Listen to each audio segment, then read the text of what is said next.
All right. So we're back here on another Washington Football Guys podcast, episode 32. We are here once again. What's going on, Rob? It's a little different day after Christmas. I hope everybody had a good holidays. But I'm definitely ready to get back to work and see how the rest of the season plays out. Yeah, I know. It's funny. Like yesterday, I made sure, like, look, I'm gonna shut it down. It's the holidays, I'm gonna shut it down. But then came back straight to work today, pretty much. Well, We did shows Christmas Eve, everything leading up to that. So yeah, it was good just to kind of relax and just, kind of, unwind for one day and get back going. Like you said, get ready for this final stretch of the season. Only, 3 games left. And we are less than 2 hours away from our Sunday night football matchup against the Dallas Cowboys. Yeah, like you said, everybody, it's the day does it feels a little weird, like it's the day after Christmas, and it's kind of one of the things where it's like, all right, what day it is.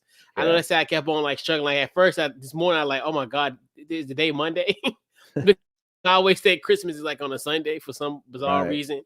I always, regardless of the day of the week, I always look at the day after Christmas as actually a Sunday, and then Monday is the next day. But yeah, so we got another meeting with our arch rivals, the Arlington football team that I most eloquently call them.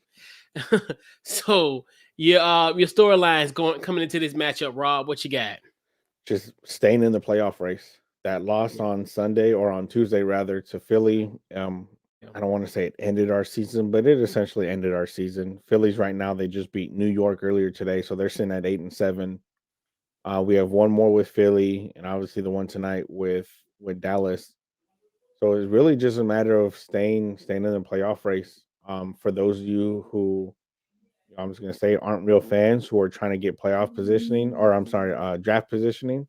I guess your storyline is to tank because at this point right now we have the ninth pick overall. So I guess if you like to see your team lose, you Mhm. can get into a top five pick. But that's not me. I'm looking at No. still staying in the playoff race. Yeah, and the way this draft set up, it's not gonna happen. Like this Yeah, isn't like a star-studded class as far as quarterbacks or certain position players. I mean, it's a fairly decent draft where I think you can get some pieces, but it's not worth you know tanking or right. becoming a top 5 team for in the draft for what? Like there's really nobody there per se. Yeah, I mean, obviously, yeah, yeah, depending on who you talk to, you're looking at either Kenny Pickett out of Pitt or Corral out of Ole Miss as being the top, yeah, top quarterback taken. Other than that, I don't. I think Malik Willis out of Liberty, he's yeah, up there. I think as the draft process goes on, I think he'll his draft stock is going to rise. But that's for another yeah, day in a couple months. Yeah, there's not yeah, really a whole lot of quarterbacks in this draft class to really yeah, one to tank for, and two to really go out and sell the farm for that one player, even if we exactly. feel like we are one quarterback away.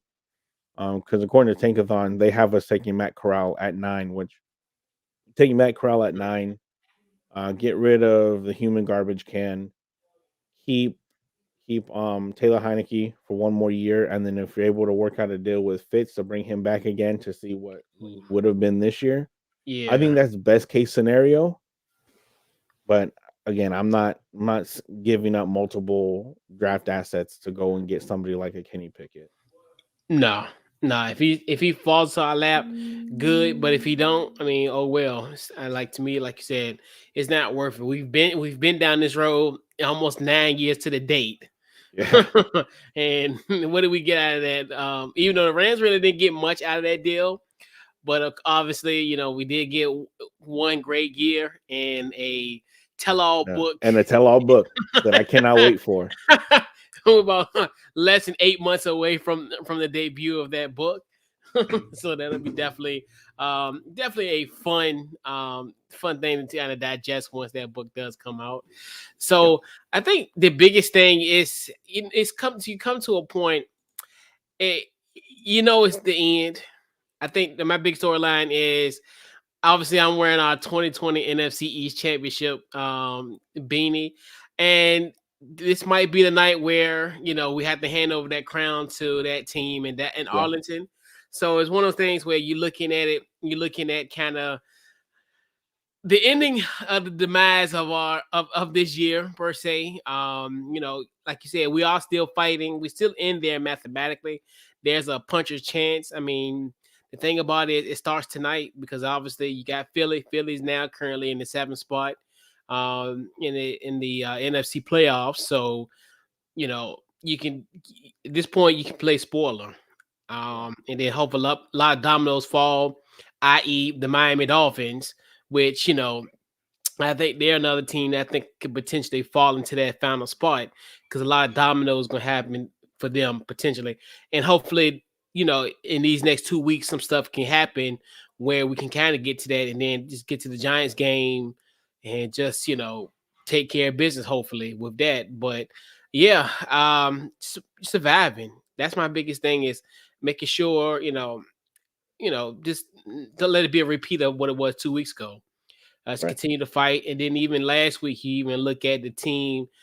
They still had resolve. They didn't back down. I know obviously they had a 10-0 lead, but then things happen, and then you kind of seen like kind of it's just the war of attrition kind of just took the best of us, and and Philly just took care of business. Today is just Yeah, more so of hey, just surviving. We will get a lot of left hooks in this game. Can we get back from those left hooks and fight back? So it's a lot of it. It's a lot of this game has a lot of mixed emotions on various levels. Like obviously Dallas has that. The magic number is one. They win tonight. They win the NFC East. yeah. But yeah, yeah. So before we kind of get into the X's and O's of this matchup, I want to know your favorite Washington football team at Dallas moment or moments. We could do it with an S, plural. At Dallas has to be the Monday Night Miracle. Yeah. We're talking specifically at Dallas. It wasn't Jerry World at the time; they were still playing at the old Texas Stadium. Yep. But Mark Brunell throwing two bombs to Santana Moss in the last 4 minutes and some change on Monday night of all nights. Yep. How a lot of people probably turn that game off. Yep. If I wasn't if I wasn't raised in California on West Coast time and that game didn't start at 5 o'clock for me, I probably at that point in my life would have been forced to go to bed. Because again, I think I was in junior high at the time. Wow. So I would have been forced to go to bed, but thankfully I wasn't. And I got to watch the last 4 minutes and come away that game with a 14-13 victory. And another one is we just alluded to him, RG3 on Thanksgiving, his Hmm. rookie season. It was in the middle of that 6 game win streak where he just lit that defense on fire. I think he threw I think he threw 4 touchdowns on like 8 passes or something like that. And in that stretch, whatever the stat was, something ridiculous. He threw a crazy amount of touchdowns on just over a little bit more actual throws. So those are the two moments that come to mind. Yeah. It's a bevy of them. Obviously, I do it pretty much in chronological order per se. The Monday Night Football Miracle, that one we were like kind of dead in the water. Mark Brunell throw those two darts to Santana Moss. He had a couple little games, a couple situations in that game where he did a little some scrambles, kind of Yeah. get the ball out of that, and then obviously, 2014, we went on there, Colt McCoy on Monday Night Football, and coincidentally, that was on my 30th birthday. In 2014, it was what probably one of a great performance, and I remember it was. I just remember that game. This is so funny because I remember they interviewed Jerry Jones in the middle of the game, and I'm like, how disrespectful is that? Like, you got the owner, and you talking to him in the middle of the game. Yeah. Like to me, I was like, you know what? Let's go and kick their ass for that. It's like you always want to find some type of little edge when it comes to like when you deal with Dallas. Like that kind of ticked me off because I was like, why y'all interviewing him in the middle of the game? Like, come on now. And then last year, I looked at last year that Thanksgiving Day game. because we've struggled a lot of times, and obviously you alluded to the RG3 in 2012. That was a great one. That was, oh man, that was like a highlight reel. Like, as far as how he was able to throw, it had me, he threw to everybody. I remember the one that he threw to Pierre Garcon, like he was on the money. But last year, the one the Thanksgiving Day game when Antonio Gibson went off, Yeah. in theory, after that 2012 game, going there for Thanksgiving, and even before that, it used to be usually a house of horrors for us. As far as obviously, I think we played them in 2018.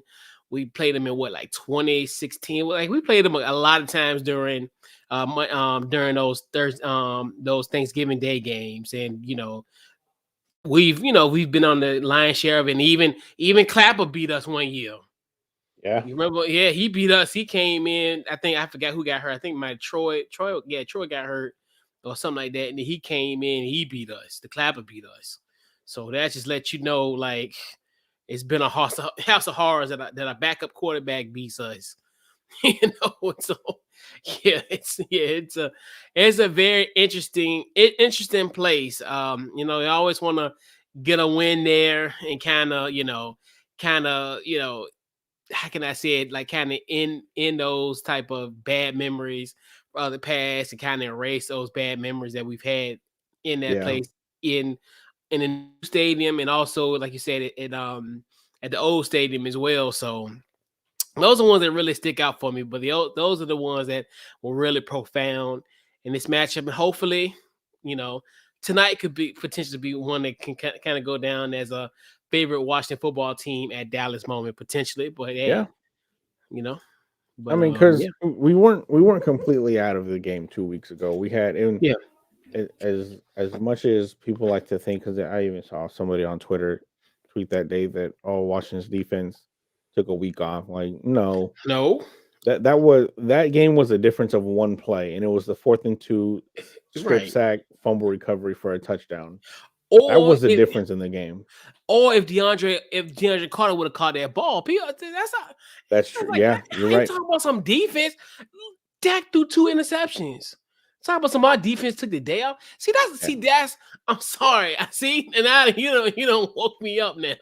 Because that's the type of stuff that pisses me off about them, because they always see. That's why we hate Cowboy fans, because they must say the most stupidest, irresponsible stuff of all time. Like how our defense took the day off. Right. We held Dak and we held Zeke. Like, do you understand? Like, that team was balling. Like, their first 8 games, I mean, they were unstoppable offensively. And Yeah. you see, as of late, like we did a good job on Dak Prescott. Like, and you got to think about it, because everybody kept on saying, well, oh, they got all their weapons back. Because remember, they had no excuse, because everybody's like, Mhm. oh, everybody gonna get the ball. Amari only had he was a leading receiver with 51 yards. Like, and CD was played, and also Gallup. Yep. That's why and then people kept on saying, well, the game wasn't that close. It did get close. Like, you can't ignore that 27-20 score. Like, Right. because honestly, they let us in. Because Mhm. honestly, it was so many opportunities where they could have picked them off, picked Taylor off, but they dropped it, especially Yep. Tony Brown. Like, we talked about it last week. Like, Tony Brown could have had 3 interceptions easily. He dropped every single last one of those interceptions. So it's almost something the defense took off. What game did you watch? Right. Like, like I'm like, what? That's how. That's why I'm like. And then they keep on talking something. Y'all more humble this time. It ain't about not being humble. It's just we real. No, y'all the ones that ain't humble. Like, they not Right. humble. Like, they talk about that type of stuff. Nah, man. Like, no. I see. That's the type of stuff that pissed me off about Cowboy fans, man. Like, they always do that type of stuff. Always talking their mouth. Right. Yep. It pisses me off. Right. It's just like, really? Like, man, y'all just be y'all tell you. But yeah. So the matchup to watch. What matchups are you looking forward to, Rob? What you The got? offensive line against Micah Parsons. Yeah. He was truly a difference maker in the first game. He pretty much, I don't want to say single handedly, but essentially single handedly, Yeah. made it an 18-0 ball game in the either late first quarter or early second quarter. Yeah. That it was very hard to dig ourselves out of. Which why I think that play was the difference in the game, because you're Yep. going, even if you don't go for it, you punt it. Our defense played well. Let's say that it's they hold them to a field goal. Mm-hmm. It's a 4-point game. You don't have to play so aggressively, maybe so late in the half. And your boy doesn't give up a fumble, on the game sealing drive for Dallas. KA.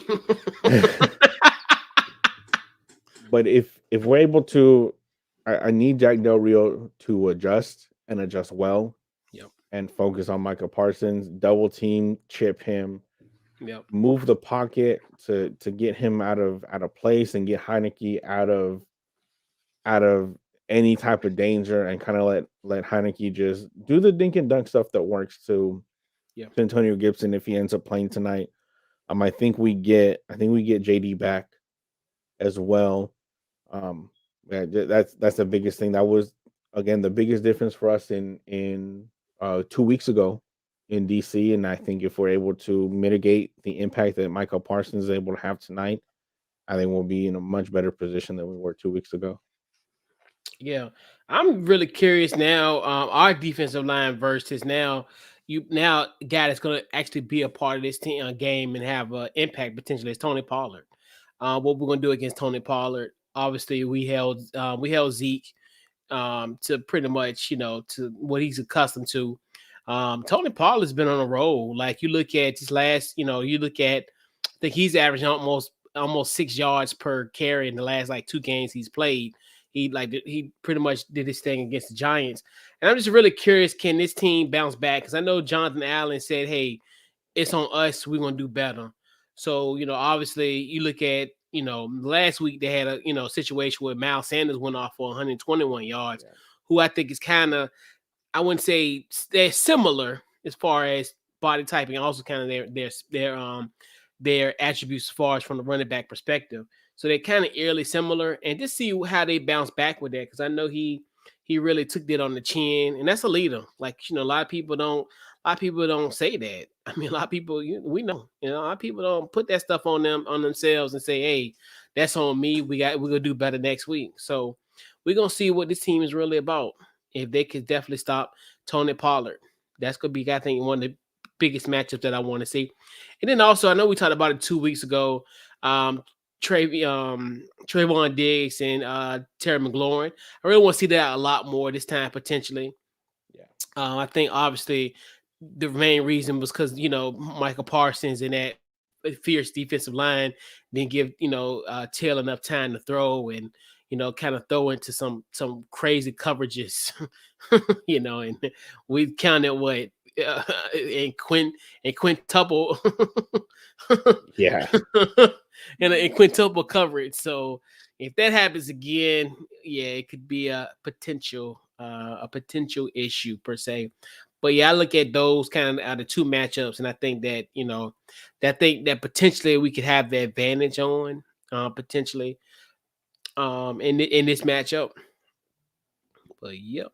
So before we get into the X Factor, we definitely got to give a huge shout out to the good folks at Built Bar. And Built Bar is a truly standout among protein bars with its exceptional nutritional profile and so many delicious flavors. Use our promo code off the ball, which provide you, your friends, and your family with a 10% off discount. Head over to builtbar.com where you get your 10% off at. But yep, see, that's what I told y'all. I'm telling you about these Cowboy fans, man. What we be talking about? We're we'll let them. They like, earned hey, it we'll though. let them. They deserve it. They won last game. I understand. Yeah,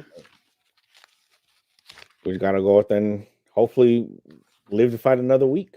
yeah. That's all we worry about. Hey, because the goal is really at this point, hey, get in the dance, and if you get in the dance, anything can happen. Exactly. But All right. So let's see. Who's your X factor in this matchup? Um, I think it's gonna be Taylor Heineke. Yeah. Obviously, he's gonna have the ball in his hands every single play, but the decision making needs to be on par with those of the best in the league. This game is as big as it gets. This game you can argue is bigger than the playoff game last year against Tampa. There's still mathematically still a way for us to win the division, although not likely, especially with the way that Arizona has been playing the last couple of weeks. But Taylor Heineke needs to take care of the ball. Don't throw into triple coverage. Find the open guy. We talked about it in the game against Dallas 2 weeks ago. He threw into quadruple coverage to DeAndre Carter, and Adam Humphries was all by himself at the first down marker. Those are the kind of things that he needs to make sure he's doing. It might not be a huge, spectacular Sports Center top 10 play, but it's the play that'll get the chains moving and get a little bit of momentum. Another one I think is going to be Montez Sweat. Not having Yeah. him since Halloween, he had the broken jaw. He's been out, and then he started the whole COVID outbreak throughout the team. I think having him back is going to be, insurmountable, along with obviously Jonathan Allen, Deron Payne, um, and then I think Jamin Davis. He plays well from time to time. A lot of people don't like him as a first round pick. I still think it's way too early Yeah. to tell. Hmm. Let the kid develop a little bit. And it would be Landon Collins if he was playing tonight, but he's out, unfortunately. Yeah, I know. That's the only thing I like. Gosh, I wish he would be there. As far as like you could tell a difference. Even like in that Philly game where he made that heads up play. As far as having it went off of Goddard's foot, well, Yep. his back of his heel, and then Landon was there instinctively. He was the ones that kind of caused those two turnovers early for us against Philly. That kind of propelled us to that 10-0 lead. Um, like you said, offensively, yeah, Taylor's could be definitely one that's an X factor. A guy who I think who's starting to emerge, John Bates. I think Yeah. he's the one that I think he's starting to kind of, especially I want to kind of see what he does at this point. Especially we got 3 games left, so I just kind of see what he got and kind of his progression. He scored, obviously he scored his touchdown last week to kind of get us back in that football game. So he was pretty much instrumental. He in our run per se. I know like in the Tampa Bay he had some pretty good catches. That he had one that they dropped, but thank goodness because remember they try to say it was a fumble. But Yeah. no, he was down. So, just another, and he's starting to kind of another rookie that you look at that's kind of, it kind of come along to his own. So, I just want to see what he does, obviously, with that receiving core, with, Terry, um, you know, hopefully we see Demonte Brown, De'Ami Brown sighting. Just see something out of him as well. But on defense, got to be Jonathan Allen. Jonathan Allen in that game against Dallas. No, not that Dallas against Philly last week. He had 3 sacks last week. So especially for a mobile quarterback like Jalen Hurts is, that's definitely something that you want to look at. And he was really active in that one where he kind of really clogged it up for him and kind of didn't give Jalen Hurts some room in many of those plays. So I want to see what he does now, like with a guy like a Dak who isn't as elusive as Jalen Hurts. We all know Jalen Hurts is more elusive, but Dak does have a knack for kind of getting out of the pocket and can get a few yards and kind of scramble and do his thing. But you know, that's kind of one of the key factors out that I'm seeing that I'm looking forward to in this matchup per se. But yep, yeah. But so the 2020 NFC East champion Washington football team wins if. Taylor Heineke protects the ball. Taylor Heineke needs to protect the ball, and they need to slow down Michael Parsons. That's what it came down to last 2 weeks ago. Mhm. Although he didn't, Kenneth, absolutely, man. I hope you Yeah, and no, you and yeah, your fiance yeah, get better very, very soon. Yes, indeed. Um, but 2 weeks ago, Taylor Heineke, he didn't turn the ball over, but he put him in very, very bad situations where the ball, with the exception of that one strip sack, fumble recovery for a touchdown, he put the ball in very, very bad situations that they didn't need to be there. He needs to do better on that.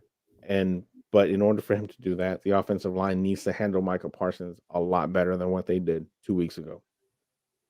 I even said it then. The fact that Michael Parsons was always in his face, it Yeah. his internal clock was off, and that caused him to kind of make throws that he probably shouldn't have, because he was worried about, especially another strip sack fumble. Yeah. Big time. I say biggest thing is limited turnovers. Obviously, they had 4 turnovers in our matchup 2 weeks ago. So that's another thing when you look at that, it looks, that's one thing like we talked about even like 2 weeks ago in the post game where we necessarily won't upset about because some of these things that happened 2 weeks ago was like an anomaly. You don't get struck. Some people do get struck by lightning twice. Don't get me wrong, but the likelihood of those type of things happening is very rare. Like especially the way we've been, especially in our 4 game winning streak. As far as winning those, the turnover ratio, turnover margin, um, you know, has been, in a plus. So you look at this standpoint of if we limited the turnovers, which we had 4 takeaways in 2 weeks ago, protect Taylor Heineke. I know that's a somewhat of a what we may consider a dubious task. Obviously with Yeah, their line, but my thing is this: protect as much as you can. Like we talked about, Pope Brandon Sheriff, and what you think to yourself. We talk about him all pro, guard that's pretty much, one of the best in the league, and he got shut down. Like he was like we talked about that he was getting used and abused, yeah, was like a rag doll out there, so that's another thing too when you look at it. And then keep Dak in the pocket. Obviously last week, well not last week, keep on saying last week, 2 weeks ago in our matchup, he had 4 sacks and we hit him 5 times.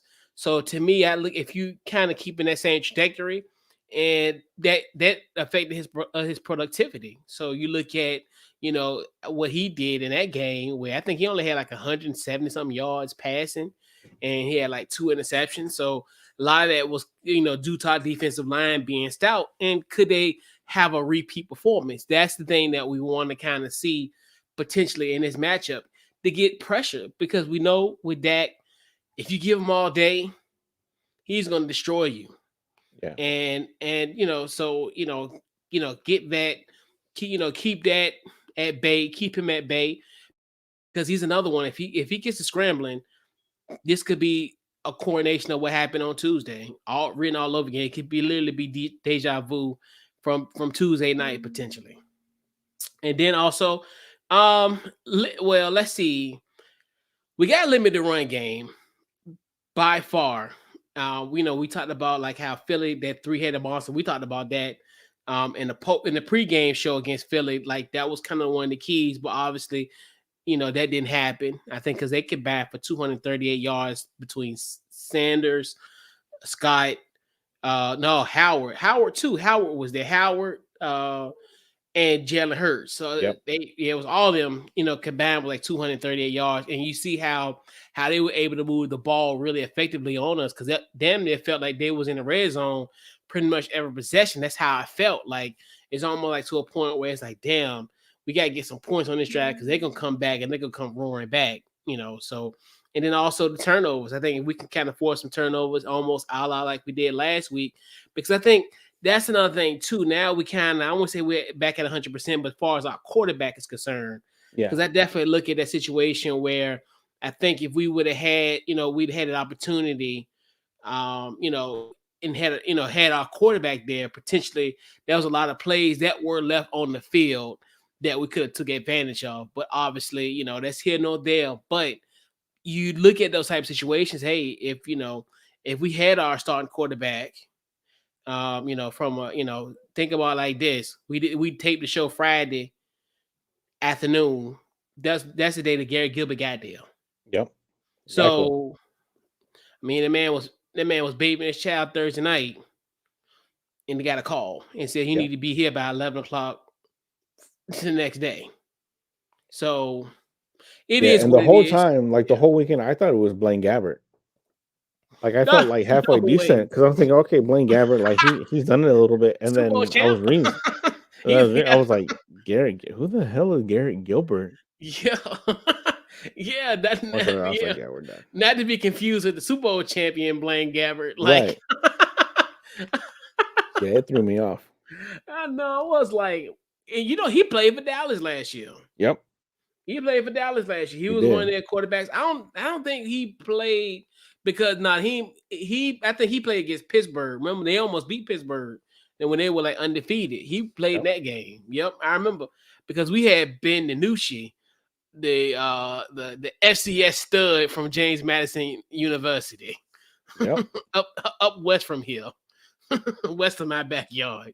But yeah, so yeah, that and then yeah, just limit that run game. We talked about Tony Pollard. Definitely keep him in check. I know that was kind of one of the things I looked at, 2 weeks ago. Tony Pollard was the game time decision, and that time then when we recorded, he was a game time decision. But then I think maybe the next day they ruled him out. So that's another thing where you look at we just can't have a repeat performance because if not, we're doomed. Yeah, But now I feel more confident now. We got the quarterback. So, there will be some opportunities for him to, on positions and what have you. And,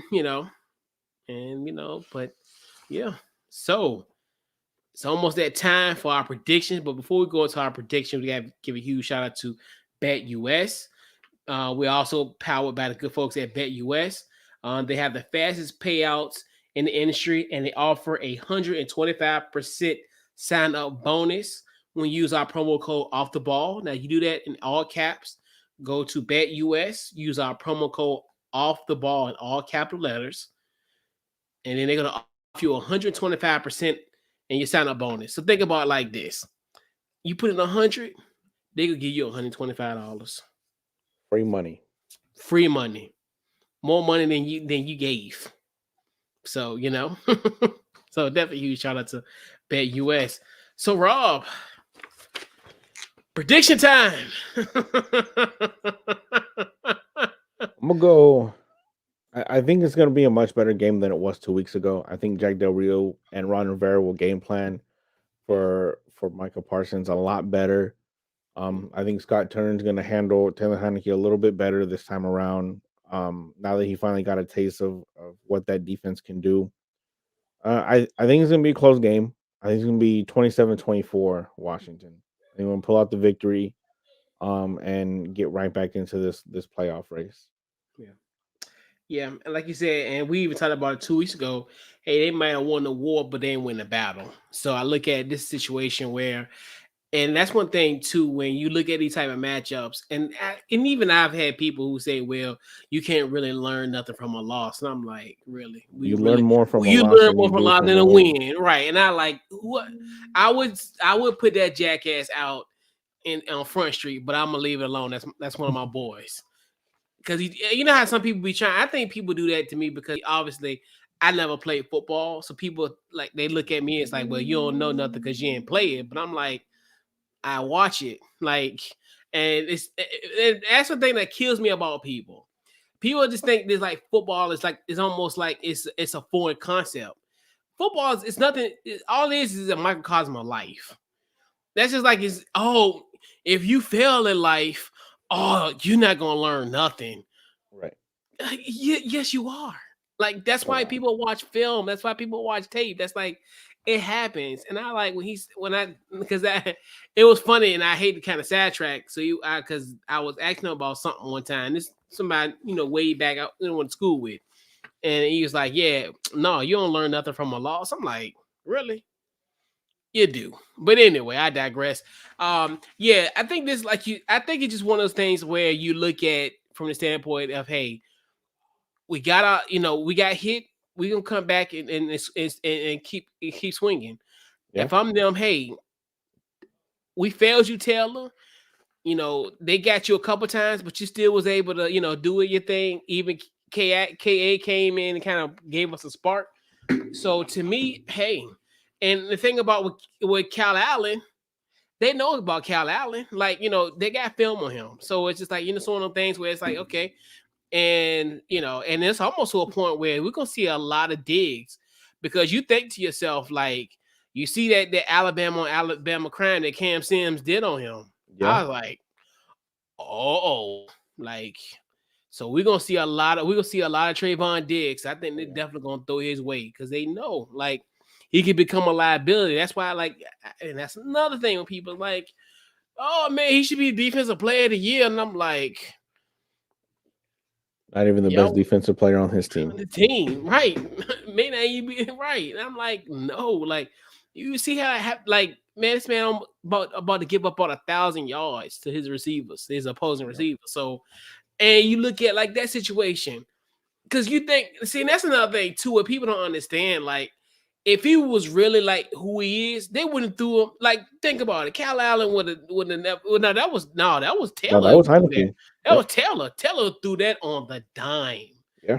And normally, most quarterbacks will shy away from a guy that's got like at that time had 9 interceptions. So he, like Taylor's a gunslinger. Like Taylor's more refined now. Like, he'll throw it in the windows when need be. Hmm. But generally, those kind of ones you're like, oh, don't throw it, but then it's down. But with all that being said, give me Dallas. I mean, give me Washington to win this. No, give me the Washington football team You to did beat the that way too Dallas much this Cowboys. season. No, right. No, I did that during the streak. Trust me. And that's why I was glad we lost, honestly, because I hated going against. But I was like, but I'd rather win than it looks. I rather win. I look stupid, but I'd rather win. You know what I'm Yeah. saying? I'd rather win. I don't care about anything else at this point. I want to win.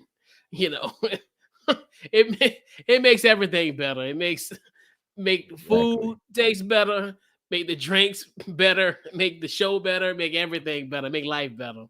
But yeah, give me Washington. Final score 24-17.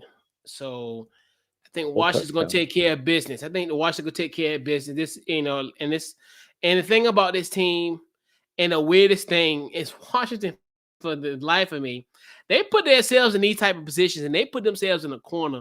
And by God, they know how to crawl their way out of like the most shitty situations of Yeah. all time. And they get themselves out. I'll give them one credit, like as far as when they backs against the wall, they gonna find a way. And I think this is the time where we are really, really backed against a corner. Yeah. This is almost pretty much, do or die situation for this team. And hey, I think they're gonna rise to the occasion. Yeah. Because if we lose tonight, we need a lot of different pieces to fall Yep. in order for us to get that last playoff spot. I know. And I think that's the thing. And we're still somewhat in the driver's seat because obviously we got Philly next week. So that's another thing too, where you really look at because I really don't think New Orleans gonna really do nothing. Obviously, Ian Book gets to start tomorrow.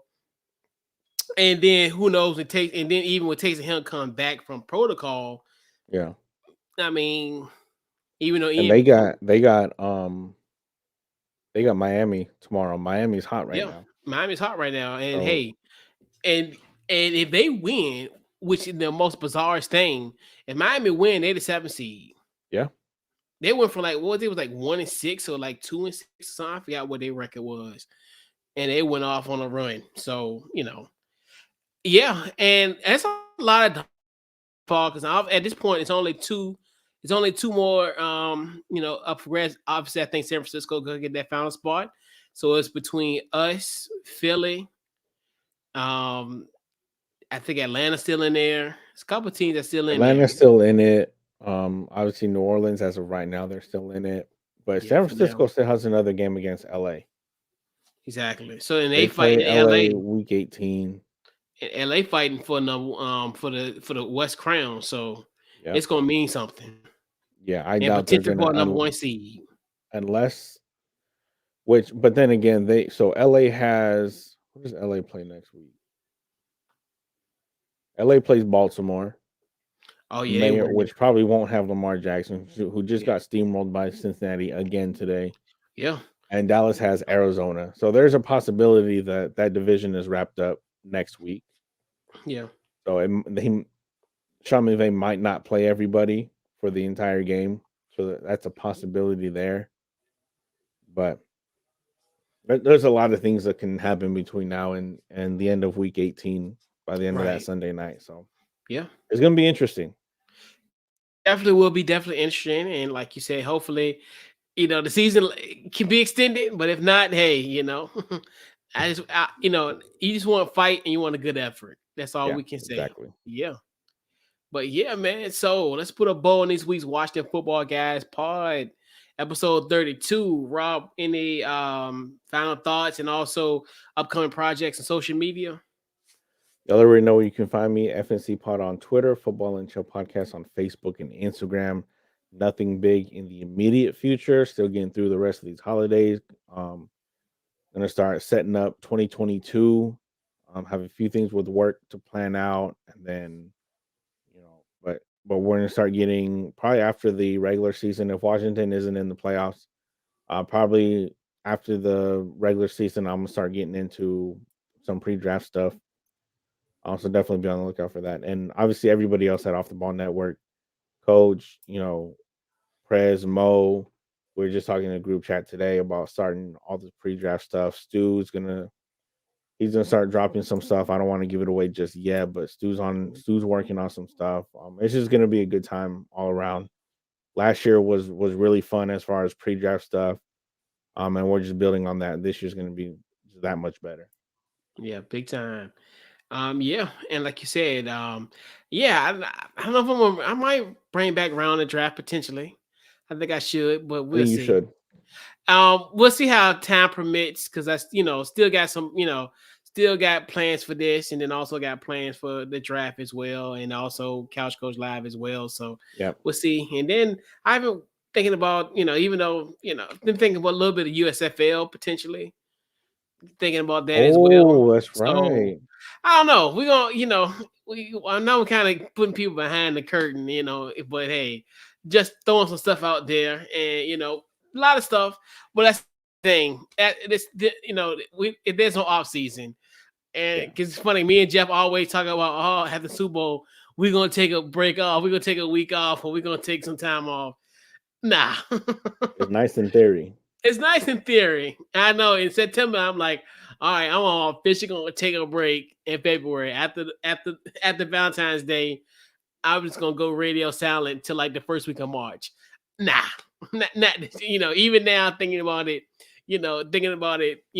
before New Year's, it's like nah. Because even yesterday, I took yesterday off. I was like, all right, I didn't make sure, even though I had a show yesterday, but it was automated, my previous recorded show. Oh yeah. But even yesterday, I was like, all right, thinking about stuff to do, coming to 2022, kind of got some stuff thinking about what to do in 2022, get that stuff ruined. Yeah, because in theory, you think, oh man, I'm gonna take a break. But then as the season thickens and then, you know, everything, rolls around, obviously with Overaction Monday, once the season's over, then I'm like, oh, the coaching search, then all kind of stuff. It's like it's never gonna, you might have a little slight grace period in between, but then it's crazy. Yeah. And now it's obviously it's extended because now the Super Bowl is February 13th. Yeah. So, now it's the second week of September. I mean, second week of February, the second Sunday in February. So a lot of yeah, it's probably gonna extend. I'm gonna go on the assumption that this 17 games is gonna expand to maybe potentially a few more games potentially in and including a bye week. So it's just the NFL for you. Yeah, that's true. That's very Yeah. true. Yeah. Facebook, Twitter, Instagram under Couch Coach Live. Also, Overreaction Monday tomorrow night, 7 p.m. Eastern Standard Time.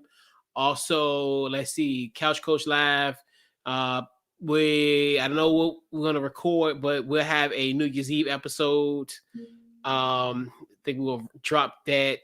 I think maybe New Year's Eve night potentially. But I'll social media. I'll keep everybody. Just follow us on social media, and we'll have a flyer out when we'll air the final episode of the year. And also, yep, and then working on some stuff with our guy Zach from the Blue Bloods podcast. Get everybody primed and ready for the college football playoff. So trying to just get everything going, and just trying to end the year on a high note. And while we say that here, we'll be back on Thursday, 8 p.m. Eastern Standard Time, where we'll be previewing our matchup. Wow, I cannot believe our home game finale. Finale, yeah. Oh my God, this is so crazy. And I remember we did a countdown on when the games was going to start. 20 days to kick out, 15. Now we're going to get ready to preview our last final home game of the regular season. Exactly. It's crazy. Crazy.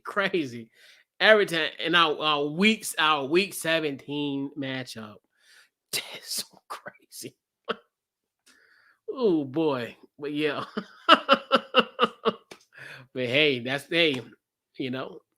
a fun ride, but it's been really fast. But hey, we're here, and we'll catch you guys on Thursday, and that pretty much our final show of the year of 2022. I mean 2021. So that episode that'll be episode 33 to end the calendar year, but not our year. No. But yeah, so. Once again, another great show, Rob. And man, definitely looking forward to this matchup in about an hour. And get ourselves primed and ready for this rivalry game. Hopefully it goes better than last time. Absolutely. It's all we can hope for. I think 2 weeks ago was the worst it could have started. So hopefully, the worst is behind us, hopefully. But yeah, man. So yeah, this has been this week's Watch That Football Guys podcast, episode 32. And we are out, and we will see you on Thursday. And we out.